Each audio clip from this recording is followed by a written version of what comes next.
Moi boa tarde a todas e a todos. É un gusto para min estar hoxe aquí en Rianxo para iniciar esta palestra sobre a violencia en mulleres maiores. Teño que decir que é un gusto especialmente porque vimos de tempos nos que a distancia marcou a diferencia e, polo tanto, poder estar aquí hoxe tamén sentindo a cercanía e tendo a oportunidade de vernos cara a cara e de retomar o contacto, a verdade que é moi satisfactorio. A campaña arrancou hai uns días cunha palestra no Concello de Arteixo que falaba da violencia vicaria. Esta campaña, que se vai a desenvolver ao longo de todo o mes de novembro, unha campaña altamente participada, que podemos decir que foi todo un éxito. 88 concellos se sumaron á campaña de fronte á violencia machista e do mesmo xeito tamén 60 entidades de todo tipo, entidades empresariais, educativas, sindicais, etcétera, etcétera.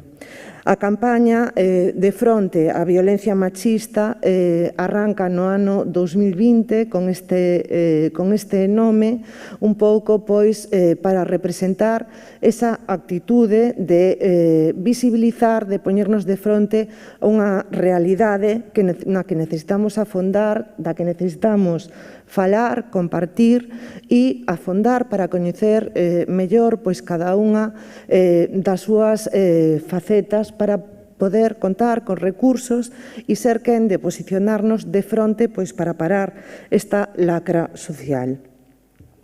Desde a área de igualdade levamos tempo ao longo destes 2 anos intentando construir todo o traballo que desenvolvemos en materia de igualdade a partir de tercer rede, de estar en contacto, de colaborar e de coordinarnos con entidades de todo tipo, nomeadamente tamén evidentemente, como non podía ser de outro xeito, coas entidades locais e aproveitando que estamos hoxe aquí en Arteixo, eu quería agradecer a participación en numerosas reunións que fomos convocando para ter a oportunidade de intercambiar necesidades, intereses e cuestións que dende as propias entidades locais, a pé de territorio, onde se pode traballar de primeira man coas mulleres, eran de interese incluir nas campañas sin calquera outra acción para levar adiante ao longo de todo o ano.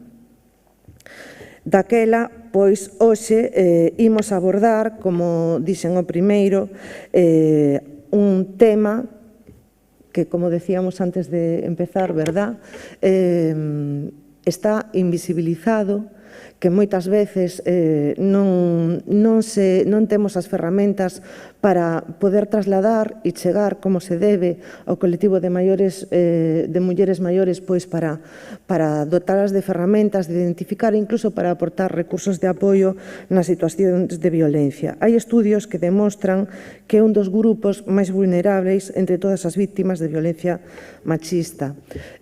As mulleres de máis idade, polo seu percorrido, pola súa historia, pola bagaxe cultural, tamén polo feito de que en Galiza moitas delas viven nunha situación de precariedade económica froito de ser perceptoras de rendas moi baixas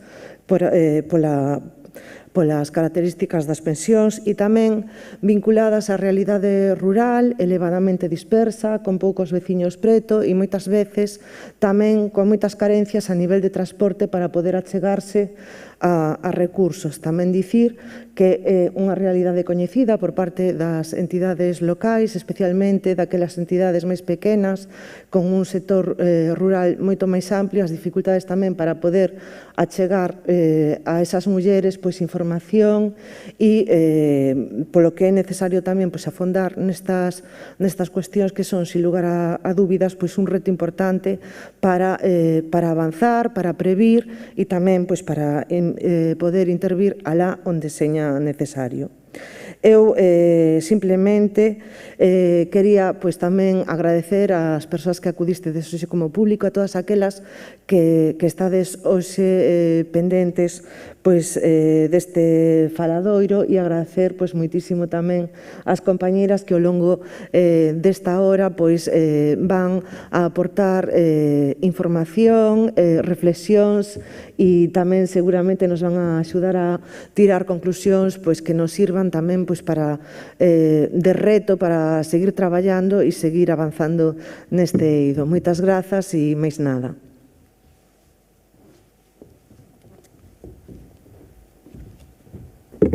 Hola, gracias. Que nos estades aí en streaming, non sei canta xente é, comentábanos antes Bea. Destes actos, despois hai un montón de visualizacións offline. Eu cruzo dedos para que con Rianxo paso o mesmo. Más que nada, porque para quenes estades detrás desas pantallas, aquí, realmente, 4 personas, 5 personas, este auditorio de Rianxo collen aquí como 300 e pico, contando jaliñeiros, vale? Isto para min é moi importante. Por qué? Porque cando a nos se nos propuxo que este debate se fixera aquí e se incidira exactamente no contido das mulleres maiores, penso en como nós aprendemos en Rianxo o que significa calar, o que significan as memorias históricas do noso Consello a respecto da cantidade de feitos de violencia en contra das mulleres, por exemplo, na época franquista, non? Cando nós lle dicimos aos historiadores locais, contádenos como viviron as mulleres esas formas de violencia. E eles ás veces non teñen respostas para darnos, non? Nin sequera, incluso a xente que nos ven da universidade con X estudos, non? Parece como que a nosa Jorxa, non? Quedou aí secuestrada fai un montón de anos. Por que digo isto? Porque non se entende o importante a nivel supervivencia que significa calar. Entón, todas estas mulleres que non van a sentar aquí, pero que o acabarán vendo a través de un link que pasa o sobrinho ou a filla ou quen sexa na súa familia, para min é moi importante que acaben de escoitar. Primeiro, o respeto a elas, de entender por qué e para que tomen as decisións. E segundo, decirles algo para min tamén moi importante, non é que sexa moi duro, que é nos vamos a agardar, non? Nos vamos a agardar e vamos a escoitar e vamos a estar aí. E digo porque o discurso, o propio cartel, a propia campaña, en sí é dolorosa. En sí, a min cústame moito usar o micro, falar con esta nube de palabras tan ferinte. A palabra violencia en sí é moi desagradable, non sei a vos, pero a mí me gusta pronunciarla, xa vos lo digo. Ainda sendo concelleira de Igualdade, o que queirades, non me gusta. Por que digo isto? Porque me encantaría que as mulleres en xeral pensáramos en como ese trato coa xente, non? Se nos fai sentir ben no corpo, non nos fai sentir ben, non? As campañas en xeral do 25N fanos sentir mal, sobre todo as vítimas de violencia de xénero, porque isto que fai é repetir, é como o día da marmota, sí? Así que se isto sirve para que polo menos as mulleres que estamos aquí, os homens que escoitades, que vides de rebote, polo menos identifiquemos que cousa significa ser violentada, que cousa significa que che fai mal, non? Ese trato che fai mal no estómago. E digo, porque como falábamos tamén antes de comezar, eu ainda esta semana recibía mensaxes de compañeiras novas como a min, e decíame, mira, cando che fan isto significa que é violencia. E ti, que mal estamos facendo, Dios mío. Estamos facendo isto moi mal, así que veremos a maneira de poñer exemplos hasta esgotarnos basados nos testimonios das mulleres para que alimente o imaginario de outras, ou sobre todo para collelo o antes posible, non? Así que, moitas gracias, insisto no agradecemento del Xir Rianxo como un dos concellos que recibimos, vamos, a vosa sabedoría, vale, presencial e en streaming, fainos falta esta moqueta violeta lila, aquí, sí, fainos moita falta, así que, por favor, deleitadnos coa vosa sabedoría durante este tempo. Moitas gracias. Boa tarde, grazas á deputada e a concelleira polas súas palabras, que a verdade é que foron introducindo temas clave do debate que nos ocupa hoxe, e grazas, por suposto, tamén ás persoas que nos acompañan hoxe aquí, moito mérito, ainda que sean poucas, e tamén as que nos seguen en streaming.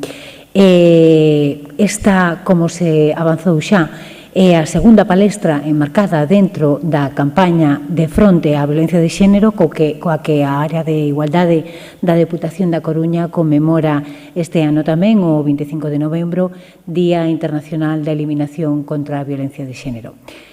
Como xa avanzou tamén a deputada, ao longo de todo este mes de novembro se irán desenvolvendo unha serie de actividades tanto en formato presencial como online, en liña, que apelan directamente á implicación de concellos. Alegrámonos de que sexan tantos, como nos acaba de comentar a deputada, concellos da provincia da Coruña e tamén, importante, a calquera outra entidade do tecido social, educativo, empresarial que estea sensibilizada na loita contra a violencia de xénero. A celebración desta palestra, xunto coa da semana pasada en Arteixo, que dedicamos á violencia vicaria, e a que se vai celebrar a vindeira semana en Muxía, están todas enmarcadas dentro desta programación. Pola nosa parte, queremos agradecer tamén ao Concello de Rianxo a cesión deste espazo maravilloso e a implicación na celebración da palestra, na que, como xa se avanzou, imos tratar un tema do que se fala moi pouco, a violencia de xénero contra as mulleres maiores, que, aínda que non apareza con tanta frecuencia nos centros e tamén nos medios de comunicación, pois é, ao final, a que se experimenta en maior medida con esa dobre discriminación que supón ser muller e ser maior, non? Xa falaremos e xa afondaremos nisto agora coas nosas convidadas, pero o feito desta dobre discriminación veremos que está na base da invisibilidade da violencia de xénero contra as mulleres maiores e para iso contamos hoxe con estas dúas voces expertas. A miña esquerda teño a Elena Molanes Piñeiro, graduada en Traballo Social, ten traballado con diferentes colectivos, persoas maiores, persoas con diversidade funcional, persoas en risco ou xa en exclusión social, e desde o ano 2009 traballa no Centro de Emerxencia para Mulleres Vítimas da Violencia de Xénero. Benvida, Elena. E a miña dereita teño a Cristina Pedreira González, licenciada en Dereito, axente de Igualdade e experta en intervención social ante a violencia de xénero, e ten estado ligada á defensa da igualdade en diferentes colectivos e entidades como Funga, Germina ou a FISAE, UGT Galicia e, máis recentemente, en UNIATE, que é a Fundación para a Asistencia e Integración das Persoas da Terceira Idade, e na actualidade é secretaria xeral da Federación de Asociacións de Mulleres Rurais FADEMUR Galicia, entidade a que representa hoxe aquí. Benvida, Cristina. Pois imos comezar por tentar comprender primeiro o que lles pasa a estas mulleres, non? O que elas padecen e por que nós, en unha grande porcentaxe, non somos conscientes ni nos damos conta, non? Entón, como Elena ten máis esta experiencia de intervención directa, quero comenzar preguntándolle a ela, bueno, si somos conscientes de que nas contornas rurais a violencia, e falamos de contornas rurais porque non todos os casos de mulleres maiores vítimas de violencia se dan en contornas rurais, pero este maioritariamente o noso contexto, agora non lo confirmará Elena. Entón, en estas contornas, a violencia segue a ser un tema tabú, que se silencia e que se agocha. Por que é máis difícil para estas mulleres falar? Cales son as causas e os factores que invisibilizan a violencia contra as mulleres maiores? Bueno, eu vou vos a falar dende a miña experiencia profesional, dende a acollida no Centro de Emerxencia para mulleres vítimas de violencia, e as mulleres que veñen, maiores, que veñen do ámbito rural, se atopan con que no ámbito rural todo o mundo se coñece. Entón, é moito máis difícil, digamos, esa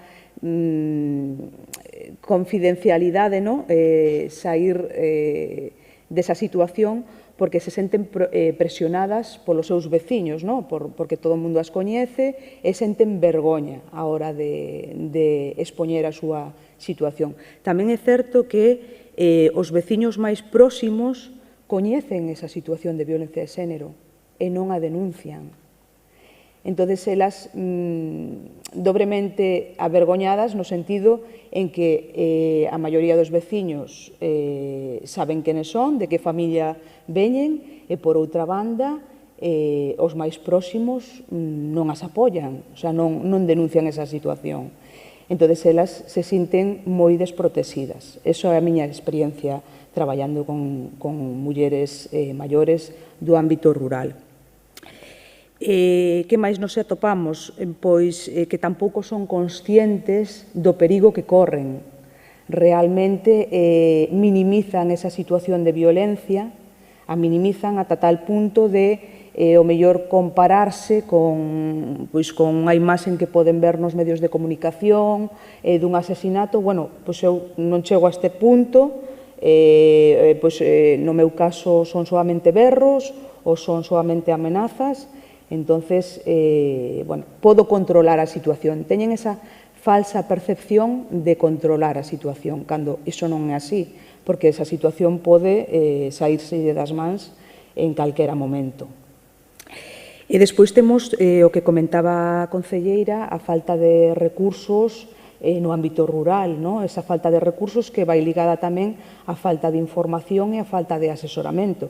Unha muller do ámbito rural que poida acudir a un recurso donde se lle facilite información sobre que é a violencia de xénero e sobre onde pode acudir se sae do seu domicilio nunha situación de urxencia ou emerxencia, pois probablemente teña máis ferramentas para, cando ocurre eso, poder abandonar o seu fogar, pedir axuda, sair nun primeiro momento desa situación.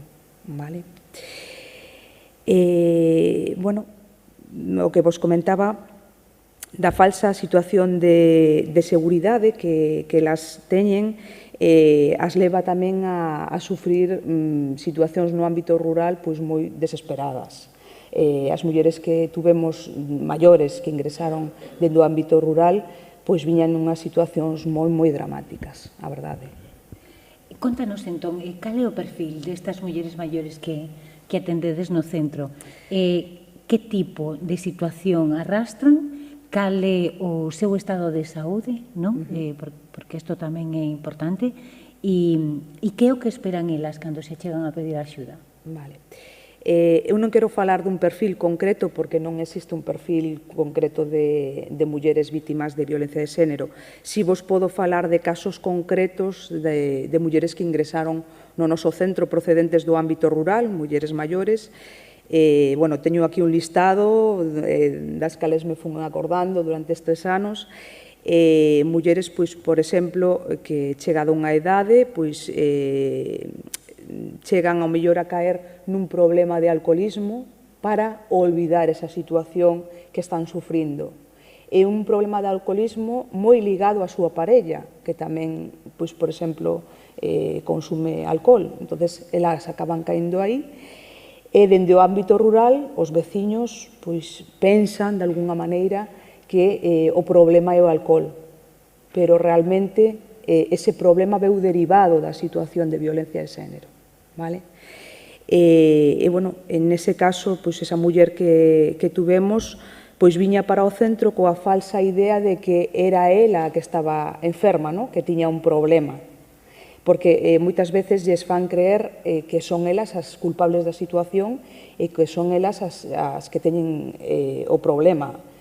Veu ao centro, digamos, para recuperarse. E para recuperarse e volver co agresor.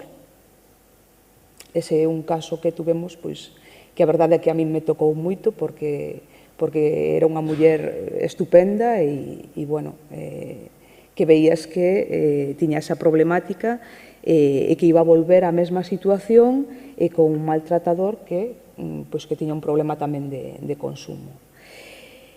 Outros casos que tuvemos tamén de mulleres que previamente tiveran unha situación de violencia de xénero e que retomaron unha relación de parella con outro agresor, vale? Bueno, son casos complicados porque aí xa se une, non? Que hai unha situación de base de violencia de xénero con unha parella anterior e que atopan unha nova parella que se repite outra vez esa situación. Polo tanto, os sentimentos, as emocións desa muller son que pasa comigo, ¿no?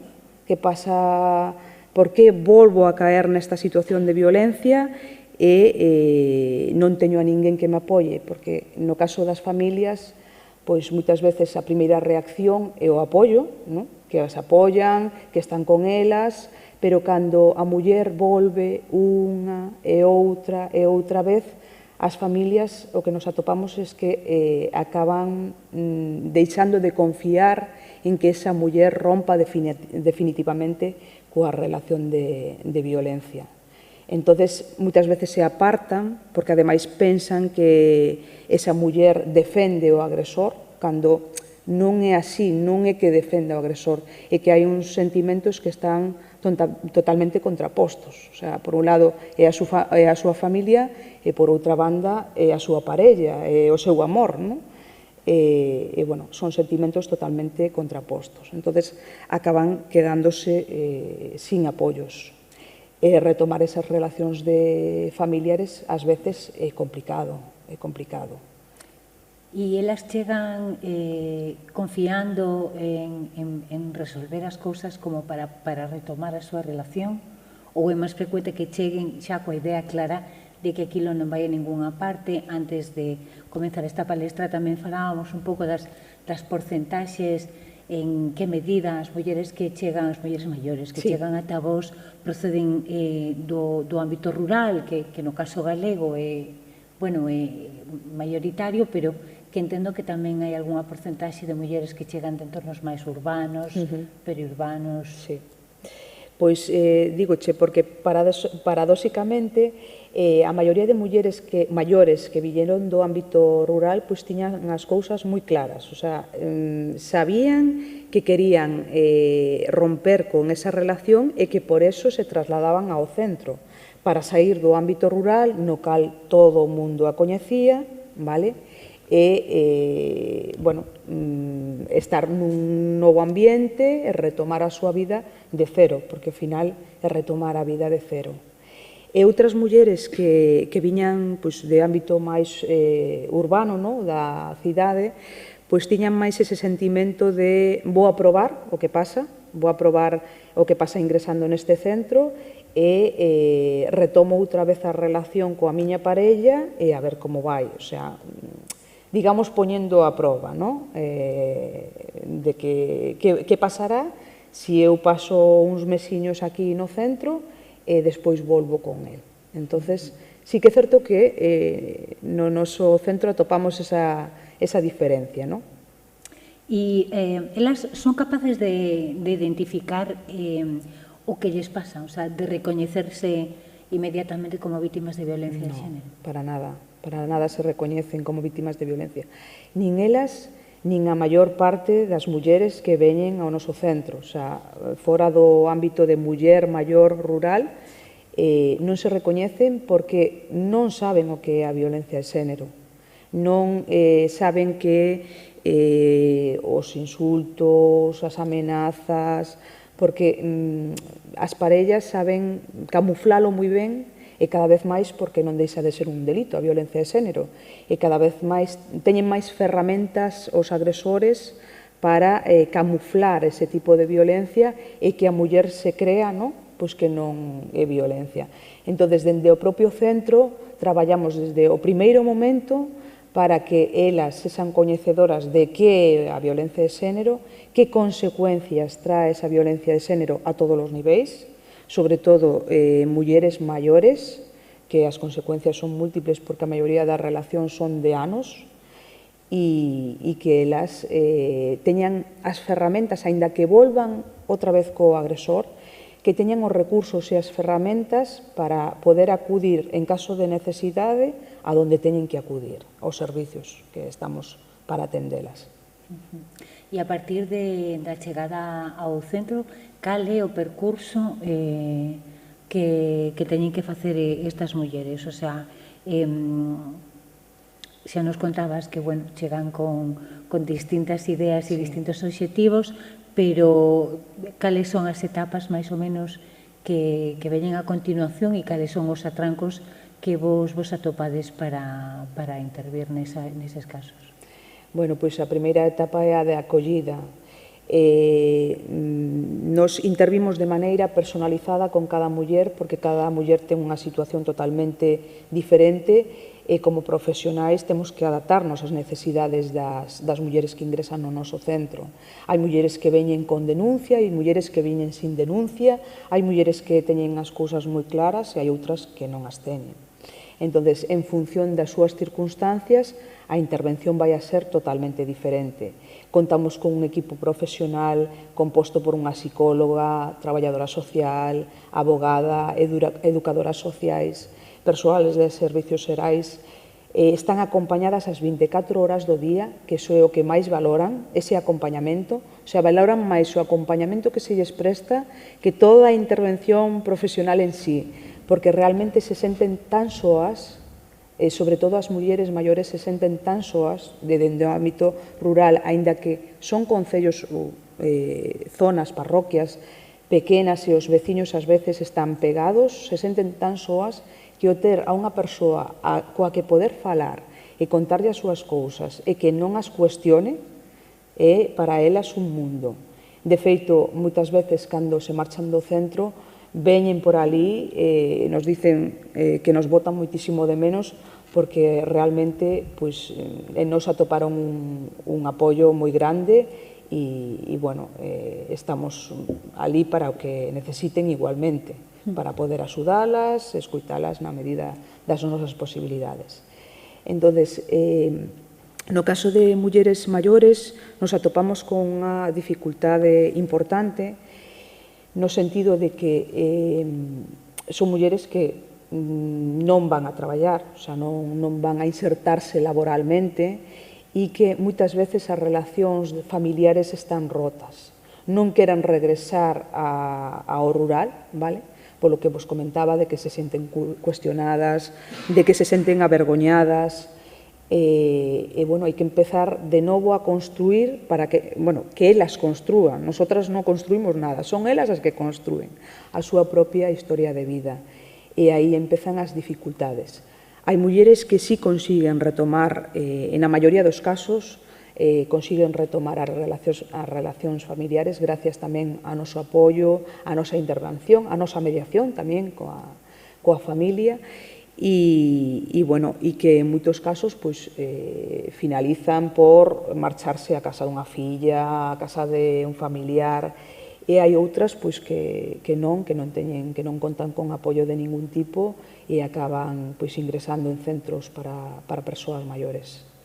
Porque estas mulleres en unha alta porcentaxe son mulleres con alta dependencia económica, que eu creo que podemos decir que tamén son víctimas de violencia económica, non? Porque non son mulleres que non teñan traballado toda a vida, pero en cambio non teñen autonomía económica. Entón, en este caso, como chega a resolución para elas nese sentido, para poder sair do centro e non voltar ao seu lugar, pero poder dispoñer dun medio de vida? No caso de mulleres maiores, para todas as mulleres vítimas de violencia, no caso de Galicia, hai unhas axudas específicas, económicas, a nivel Galicia, para que elas poidan acceder, que xa se lles xestionan directamente dentro do propio centro. Pero sí que é certo que, como todos os recursos, son limitados e escasos. Sí que é certo que teñen que contar con máis apoio para poder refacer a súa vida.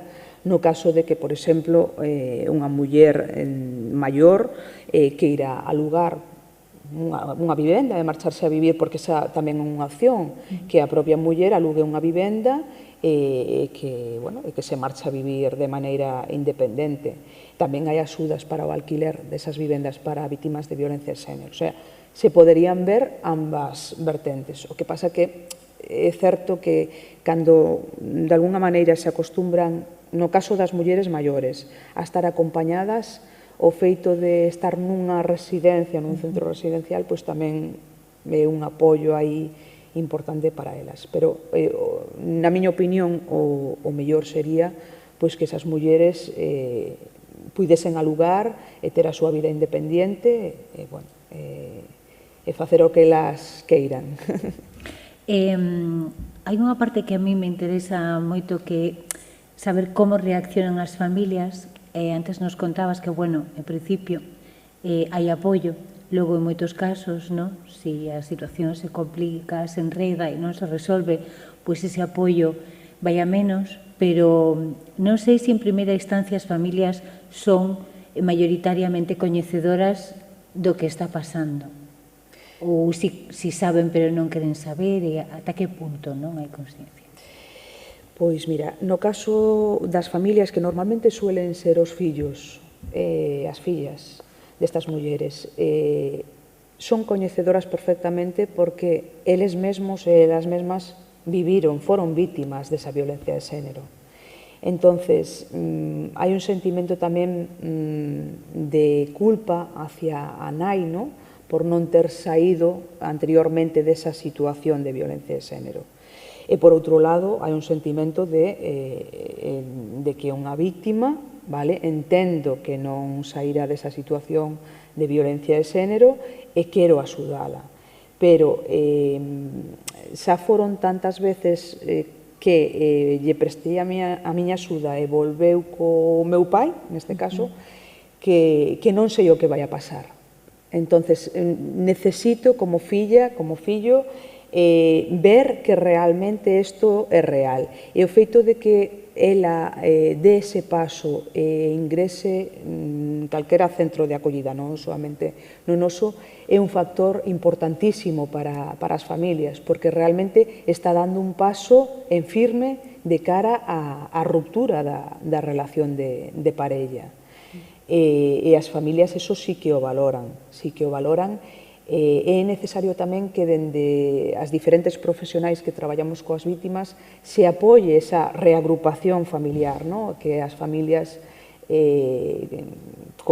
apoien a esas mulleres, porque son moito máis felices co apoio da súa familia, dos seus propios fillos, aínda que despois no ámbito familiar haya que facer intervención psicolóxica, algún tipo de apoio, o que sexa necesario.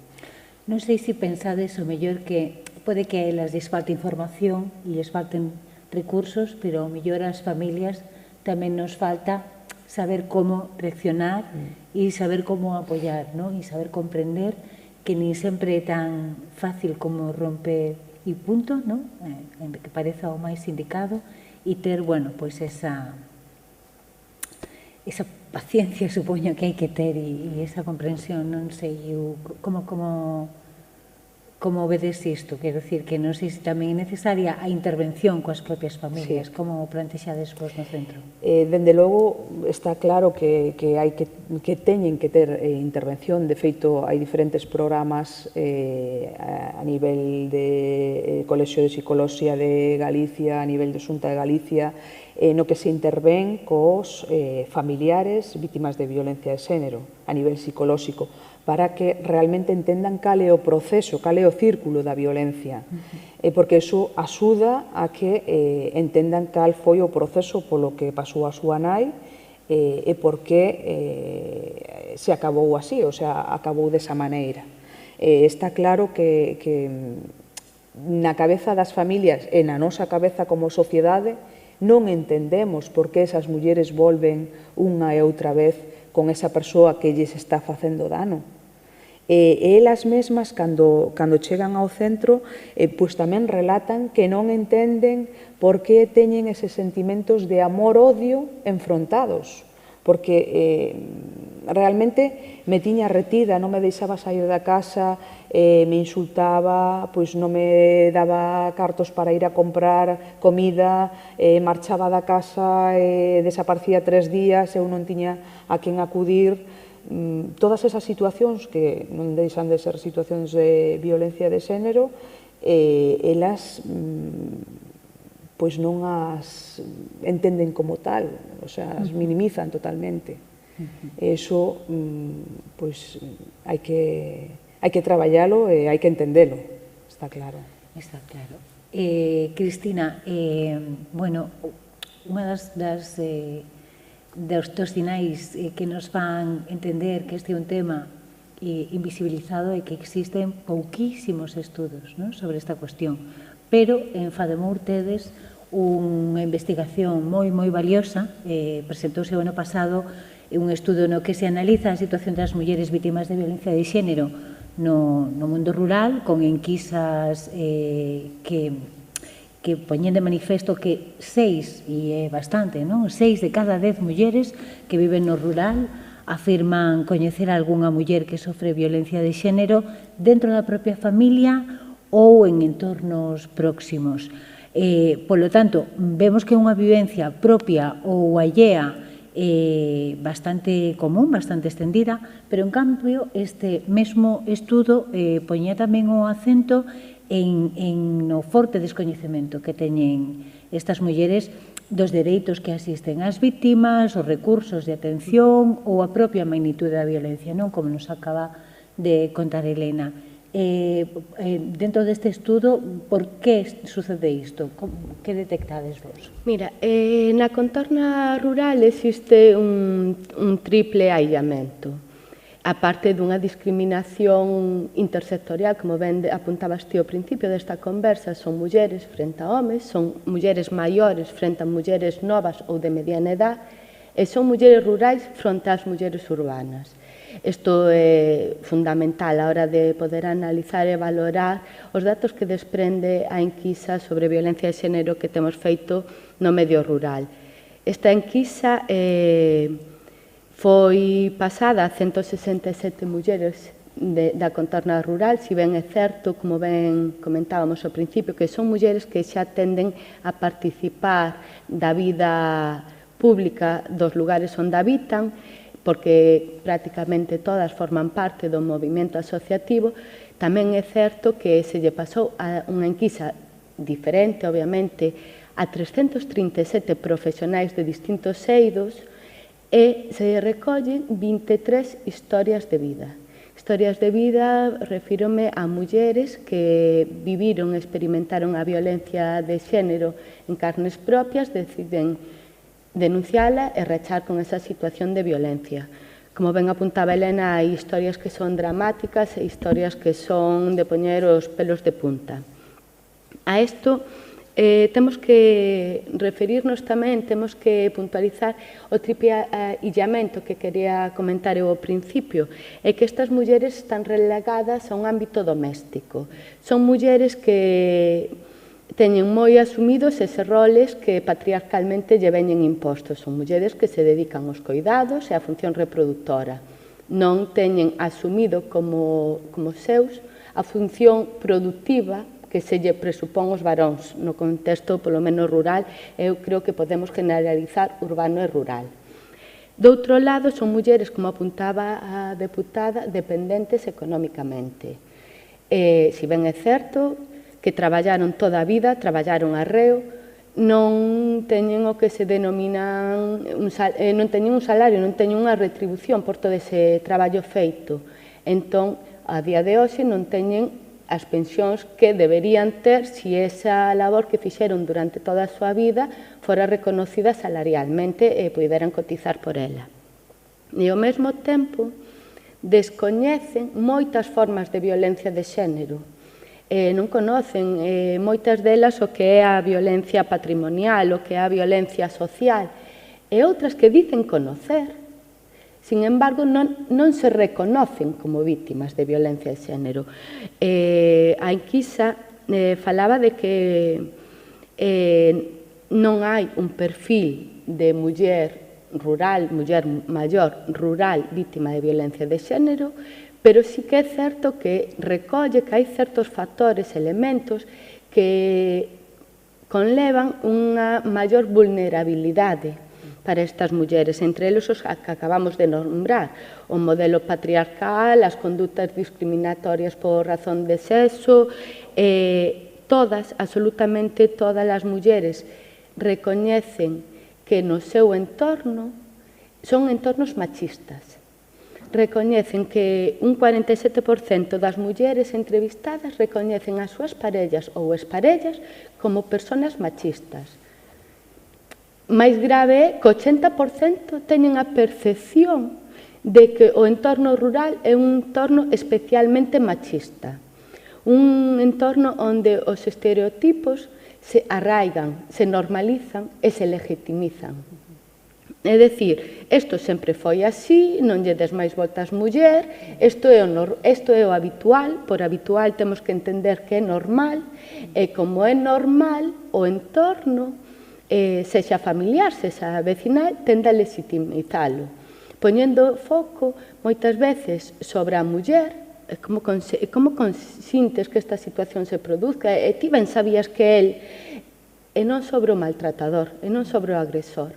O agresor sigue sendo un home que vai pola rúa, que vai a pasear, o que se lle dá a man, os veciños lle aplauden as gracias, e ríen os chistes, e, sin embargo, elas son as vítimas e, ao mesmo tempo, son as que teñen que crear un relato suficientemente creíble e justificativo de por que son as vítimas. Dende logo, me parece que é unha realidade aberrante.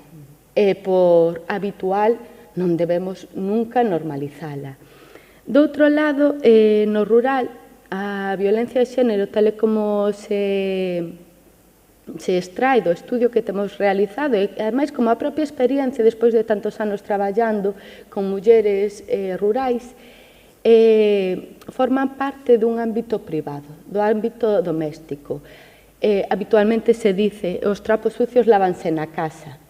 E moitas veces estes trapos sucios non son visibles, son invisibles, están ocultos, ben, porque a muller non quere pasar a vergonza, non quere que se lla culpabilice, entón ela mesma tende a agochar e tende a crear unha serie de condutas, unha serie de situacións, o que se chama a teoría da indefensión aprendida, tende a evitar aquelas situacións que ela considera que poden dar lugar a condutas violentas, a condutas agresivas e que poden incluso rematar con ela nun hospital cando non nun cementerio. Entón, esta ocultación, por un lado, por parte das mulleres vítimas e, por outro lado, que si ben tanto as familias como os veciños poden conocer que a realidade existe, como é unha realidade que se ten que quedar na casa, como é unha realidade que non ten que salir á rúa, moitas veces, a pesar de que moitas dicen conocer, ou non reconocen, non conocen, noutros casos, e casi sempre o que se fai é mirar para outro lado, non complicarse a vida, eles verán, bueno, incluso situaciones como viña bébedo, tuvo un mal día, home que chegou a casa non tiña comida quente e que vai ser... Quer dicir, incluso chegando, xa te digo, a ser a propia vítima a que ten que construir un discurso creíble e justificativo da súa situación de vítima. Si dentro deste tipo de situacións quería preguntarvos porque no caso de, por exemplo, das mulleres dependentes, cando a persoa que coida a estas mulleres é unha parella masculina, a situación de maltrato pode quedar un tanto agochada baixo o suposto de estrés do coidador, non? Pois unha vez máis, a culpabilidade recae sempre sobre elas, bueno, pois que provocan, de alguma maneira, coa súa dependencia, o estrés do coidador. Non sei se no centro vos encontrades isto. No centro nos atopamos o caso inverso de mulleres que cuidan aos seus agresores. Pero o feito de que sexa ao revés, como ti plantexas, de que sexa un home o cuidador da víctima, fai que esa situación quede totalmente invisibilizada. De feito, creo que é importantísimo que dende os servizos sociais se faga un seguimento dese tipo de casos, o sea, de cuidadores, porque penso que hai moitísima violencia aí agachada que non coñecemos e que se justifica co síndrome do coidador, vale? Iso fai que estas mulleres non poidan sair desa situación, porque están totalmente aplacadas polo seu coidador. O sea, dependen del para todo. O sea, unha persoa dependente que necesite falar ou que necesite chamar a un médico, depende para todo do seu agresor. Entón, en que momento esa muller vai a poder pedir axuda? Digamos que están cautivas, totalmente secuestradas. Porque incluso é o coidador o que responde por elas, moitas veces. Van ao médico e, claro, como é unha persoa dependente, vai acompañada do seu cuidador e o cuidador o que fala, moitas veces. Entón, esas mulleres están totalmente invisibilizadas e o mellor se atreve a contalo a un familiar e o familiar, pola dependencia que ten esa persoa, non se cree que esa situación sexa real. Pois como vai a ser real? Si te está cuidando. O sea, por encima a muller se sente cuestionada. O vexo complicado aí se non hai unha intervención profesional que esa muller poida sair. Na violencia de xénero cara a mulleres maiores, ademais, quería comentar con vos, dase a particularidade de que en xeral está perpetrada por parellas coas que se conviviu durante toda a vida, non? Como escoitamos xa en varios dos vosos relatos. Entón, quería saber que impacto causa isto no ciclo de vida destas mulleres, a todos os niveis. Pois o impacto é tremendo, porque, bueno, como vos comentaba, no caso desta muller en concreto, que ao final caeu na dependencia alcohólica, pola dependencia alcohólica do seu marido e por toda a situación que estaba vivindo, pois a violencia de xénero afecta a todos os ámbitos da vida, dende, pois elas cando te relatan, pois coñecín a esta parella, moitas veces a propia familia ve algo, ou as amizades ven algo raro neste home que non lles gusta, acaban apartándoas das amizades, porque estas amizades, bueno, pois o mellor son conscientes de que este home pode chegar a ser violento ou que pode ser mala compañía, non, para esta muller, acaban apartándoas da familia, teñen conflitos coa familia por culpa dos agresores, e despois a nivel económico, pois moitas veces non poden traballar, se dedican única e exclusivamente aos cuidados domésticos, aos cuidados dos fillos, a función reproductiva, e iso tamén lles influye a hora de desenvolverse profesionalmente, o sea, ter o apoio da xente que coñeces no traballo, ter esa liberdade a nivel económico, dependen do agresor totalmente, o sea, dos seus ingresos, non poden ir a comprar nada sen o seu consentimento. Moitas mulleres que tuvemos que te decían que nin unhas bragas podía comprar sin que el viñera conmigo, non me deixaba manexar os cartos. De repente lle ingresan a prestación económica e dicen, que fago con todo isto? Porque non saben manexar os cartos.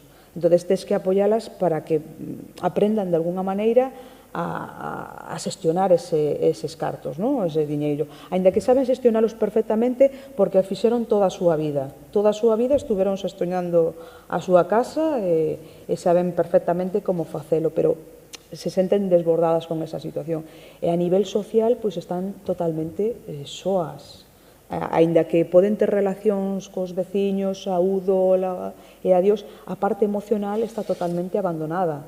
Por eso agradecen tanto ese acompañamento e esa escoita activa. O sea, a escoita é o que máis agradecen. E a nivel de saúde, pois moitas levan anos sin acudir aos médicos. E as que teñen diagnosticado algunha enfermidade porque xa o tiñan de antes, pero outras se veron co diagnóstico no noso centro. O sea, empezaron a toparse mal porque sabedes que cando hai unha situación de estrés o corpo se centra nesa situación de estrés e cando o estrés desaparece, aparecen, bueno, todos os achaques. E aí se lle diagnosticou unha enfermidade que foi produto de toda esa situación de violencia.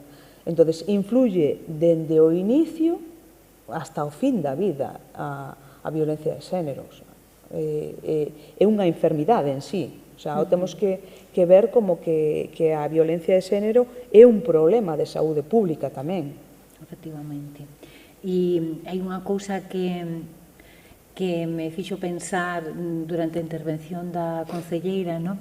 E a súa esperanza de que esta palestra de hoxe e todas as campañas que se fan cheguen de unha ou outra forma a estas mulleres, pero o feito é que estas mulleres non se sinten, parece que tamén o estudo de Fademur nos indica iso, non? Que non se sinten interpeladas por todas estas campañas que se están facendo. Que sucede? Por que? Ou como teríamos que darlle a volta a isto para explicadas? A explicación é moi sinxela. Se queremos aportar algún dato, podemos decir que efectivamente do estudo se desprende que un 25% das mulleres que receptoras das campañas non as ven adecuadas. Podemos aportar o dato de que ao redor dun 80% non se sinten interpeladas por elas. Por qué? Porque moitas veces as campañas institucionais están deseñadas sen ter en conta as persoas ás que van destinadas. É dicir, para que unha campaña, sea unha campaña de prevención, unha campaña de intervención sobre violencia de xénero funcione, o primeiro que ten que ter en conta é as mulleres ás que vai dirixida. Nin todas somos blancas, nin todas somos altas, nin todas somos delgadas, nin todas vivimos no urbano, nin todas somos mozas. Hai mulleres maiores, hai mulleres rurais, hai mulleres que non se sinten reflexadas nesas campañas. Por un lado, porque cando se deseña non se pensa en quen van dirixidas, non se pensa no contexto en que foron criadas, non se pensa que son mulleres que recibiron unha educación alá polos anos 50, 60, donde as políticas de igualdade nin estaban nin se lle esperaba na axenda pública de ningún goberno. Non había formación, non había información, non había estadísticas, non había nin siquiera medios de comunicación que todos os días poideran bombardear para crear algún tipo de conciencia ou sensibilización. Entón, o primeiro é eso, que as campañas se diseñan sin contar con quenes as teñen que recibir. Estas mulleres non se sinten protagonistas e se non se sinten protagonista, a campaña non funciona. Eso dunha banda.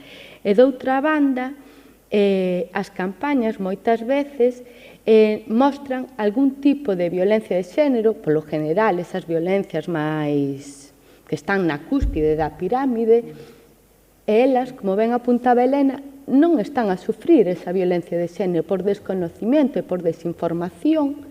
Elas non se sinten reflejadas como vítimas de violencia de género porque, pois, igual non se lles zoscou ou igual non intentaron asesinalas. Non saben que tirar un plato é violencia de xénero, non saben que ter que chegar a casa antes de que chegue a súa parella ou exparella para que non lle monte un pollo porque estuvo reunida cas amigas nunha asociación de mulleres. Non saben que eso é violencia. Non saben que ter medo a unha reacción ou un comportamento é violencia. Non saben que manter relaciones sexuales que non te apetecen, eso tamén é violencia, a pesar de que probablemente a violencia sexual sexa unha das máis conocidas. Sin embargo, o 90% das mulleres que entrevistamos para facer este estudo recoñecían ter mantido relacións sexuales cando non lles apetecía de forma obrigada e, sin embargo, simplemente o 30 e tantos recoñecía eso como violencia. O sea, é unha situación moi grave. Outra das razóns polos que personalmente creemos que non chegan ás campañas é porque unha campaña de sensibilización e unha campaña de intervención debería vir precedida nunha campaña de educación, unha campaña de formación, para que elas recoñezan que hai formas de violencia de xénero que non ten que ser o asesinato como cúspide da pirámide, sino que hai outras moitas que tamén son. E como di a enquisa, casi o 98% admite que a violencia de xénero, no seu caso ou nos casos que conocen, non comeza con con un golpe, non comeza con un intento de asesinato, sino que comezan con unha humillación, con un trato vexatorio, con un ti que sabrás, total ti non traballas, ou que ti faz total non vale pa nada. Non identifican que a violencia de xénero ten unha base moito máis amplia que o que ao final sale nas redes sociais, nos medios de comunicación ou nas campañas que obviamente se están a facer e se teñen que seguir a facer, pero que teñen que ter en conta as receptoras das campañas. Nos parece fundamental sentirse protagonistas da campaña. Bueno, pois tomamos nota e que tomen nota tamén as administracións de que necesitamos non só un tipo de campaña, sino que temos moitos tipos de violencias, polo tanto, necesitamos tamén unha diversidade dentro destas campañas de sensibilización. Cando falabas das asociacións, quería preguntarche hasta que punto este é un tema que las falan dentro do tecido asociativo, das diferentes asociacións de mulleres rurais de Galicia. Tamén aí é tabú ou aí son espazos de encontro? Aí moi complicado, porque hai varios tipos de acercamento a situacións de violencia ou a sensibilización sobre violencia de xénero. Hai asociacións cas que levamos moitos anos traballando que teñen moi claro que son espazos seguros para as mulleres que ali acuden. Poden ir facer un curso de drones, poden ir facer ganchillo, poden ir a falar do que lles apetezca tomando un café, e poden ir a pasear todas xuntas nunha andaina. Entenden que son espazos seguros. Pero hai unha parte das asociacións, Fademur Galicia neste momento é a federación de asociacións máis grandes que hai, temos 67 asociacións en todo o territorio galego, temos realidades moi diferentes e moi diversas. Estas asociacións onde a igualdade e o traballo contra a violencia de xénero non está nun primeiro plano, tenden a evitar que toda charla, que todo obradoiro, que todo taller leve a palabra feminismo. Inda que logo se traballe, leven a palabra violencia, porque, como ben decía a conselleira de Igualdade, a violencia é unha palabra desagradable. Entón, teñen aquelas que organizan o taller, o obradoiro, a charla, teñen como obxectivo chegar ao maior número de mulleres. Entón, se disfrazan, se camuflan os títulos, inda que despois se traballen as temáticas. Pois te digo, depende un pouquiño do grado de evolución que eleve esa asociación de mulleres con respecto ao tema da violencia. Si ben é certo que o noso obxectivo é que todas as asociacións sexan espazos seguros para as mulleres e que en todas as asociacións exista alguén de referencia que poda acompañar, que poda informar, que poida facer de guía para todas as mulleres que son vítimas de violencia ou para aquelas que poidan conocer a alguén que sí que son, porque moitas veces, como ben se apuntou nesta palestra, o que falta é información de como actuar cando conoce un caso. Vos proporcionades esta información, bueno, supoño que en diferentes actividades, pero non sei se tamén detectades casos como para derivalos a centros como o Centro de Emerxencia no que traballa María ou outro tipo de Sí, efectivamente, nos traballamos con moitas mulleres. Estou falando mellor ao redor de 14.000 mulleres, se non algo máis, todos os anos, con distintas intensidades, tamén é certo. Pero entre tantas mulleres sí que conocemos casos de violencia de xénero, casos moi graves e moi sangrantes de violencia de xénero. Bueno, sangrantes podemos decir que son todos, pero uns máis presentes nas noticias, nas redes, na prensa, e outros menos. Todas estas mulleres, pola nosa banda, teñen información. Procuramos non dar a información en forma de charla, porque se das moitas veces a información en forma de charla, se aburren, a mitad da conversa están pensando no que deixaron de facer, que si teñen que ir muxir ou se non recolleron as coles. Entón, o que traballamos moito é con obradoiros e con talleres, baixo múltiples facetas, desde moitos focos. Podemos traballar teatro, podemos traballar risoterapia, podemos traballar autoestima, podemos traballar emprendemento, pero sempre sin perder de perspectiva que o fin último é rematar dunha vez ca violencia de xénero. Pois, bueno, outro dos obxectivos que temos sempre dentro destas palestras é cumprir co horario. Estamos, penso que na hora, chegando ao fin da palestra.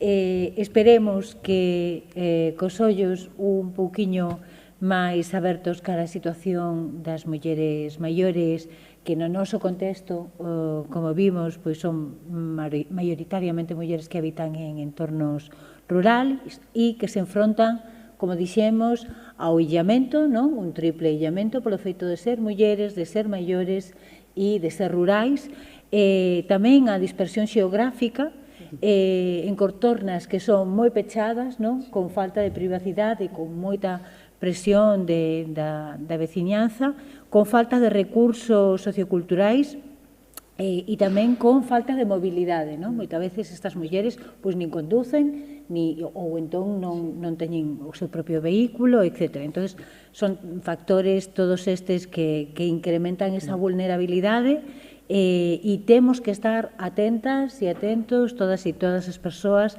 que temos contacto con elas, sexan profesionais, veciñanza, familia ou calquera outro rol dentro do tecido social. Sin máis xa, quero dar as gracias a Elena e a Cristina por axudarnos a entender mellor todos os aspectos da violencia que afecta ás mulleres maiores en Galicia. Grazas a todas as persoas que nos acompañastes hoxe aquí presencialmente e tamén as que nos están seguindo vía streaming. Entendo que durante esta oriña o mellor chegamos a comprender que este tema nos afecta igual en maior medida do que quixéramos, porque todos temos seguramente casos cerca para, como dicía antes, abrir os ollos, poñerlle nome e coñecer as ferramentas para detectar, previr ou denunciar ou animar a denunciar, que é fundamental para construir espazos, vilas e cidades libres das violencias machistas. Moitas grazas.